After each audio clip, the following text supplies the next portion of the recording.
오늘 우리에게 주신 하나님의 말씀은 에스겔 44장 1절에서 14절까지 말씀입니다. 그가 나를 데리고 성소의 동쪽을 향한 바깥문에 돌아오시니 그 문이 닫혔더라.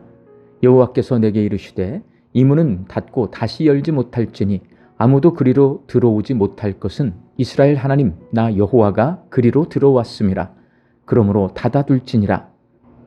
왕은 왕인 까닭에 안길로 이 문 현관으로 들어와서 거기에 앉아서 나 여호와 앞에서 음식을 먹고 그 길로 나갈 것이니라.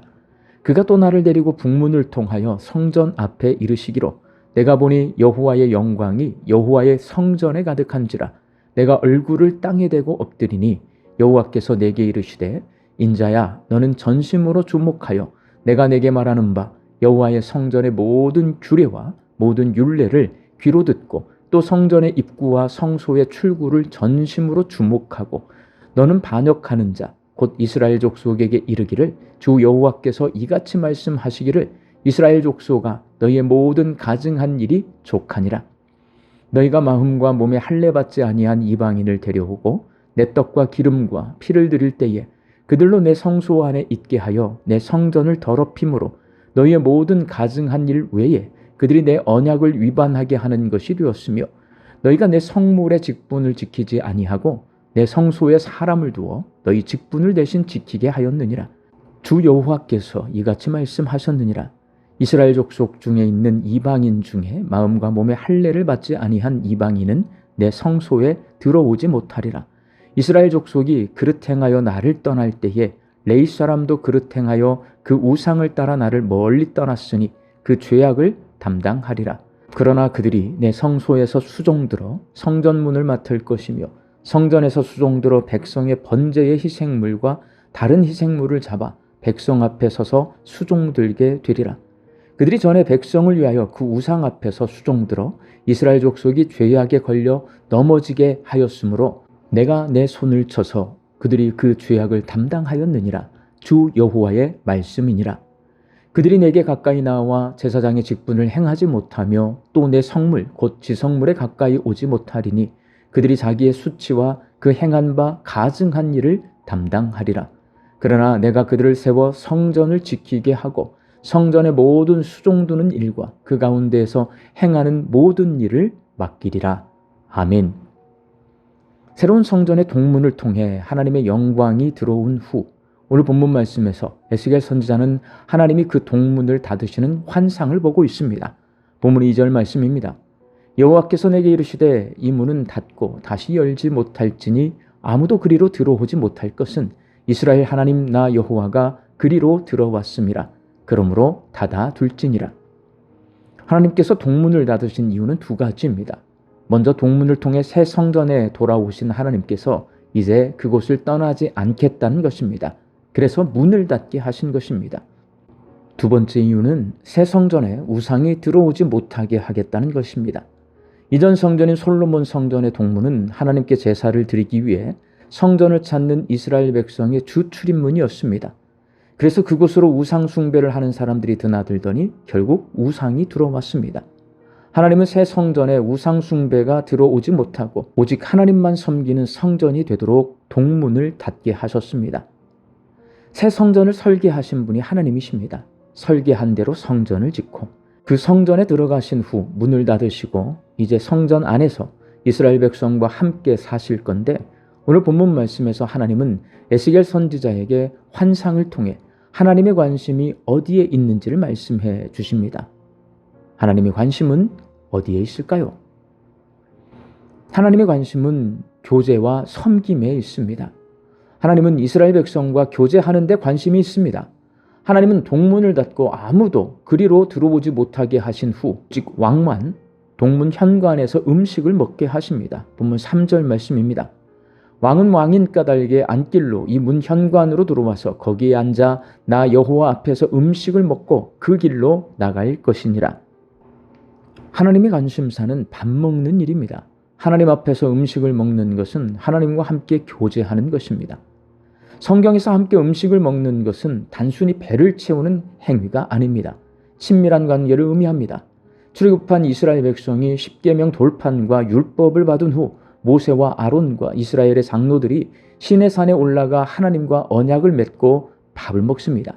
출애굽기 24장 11절 말씀입니다. 그들은 하나님을 뵙고 먹고 마셨더라. 하나님과 언약을 맺은 사람들이 하나님 앞에서 함께 먹고 마시는 이 장면은 하나님의 언약이 식탁과 연결되어 있음을 보여줍니다. 누군가와 함께 식사하는 것은 그만큼 친밀한 관계라는 말입니다. 하나님께서 왕이 동문 현관에서 음식을 먹게 하신 것은 아주 친밀한 교제를 나누시겠다는 말씀입니다. 그리고 하나님은 섬김에 관심이 있습니다. 레위인과 제사장은 성전에서 하나님을 수종드는 사람들이었습니다. 그런데 그 직분을 제대로 감당하지 못했습니다. 자신들이 할 일을 남에게 맡기다 보니 이방인들이 성소에 들어오고 그들을 통해 우상 숭배가 성전 안으로 들어와서 결국 레위인들도 우상 숭배에 동참하고 말았습니다. 본문 8절 말씀입니다. 너희가 내 성물의 직분을 지키지 아니하고 내 성소에 사람을 두어 너희 직분을 대신 지키게 하였느니라.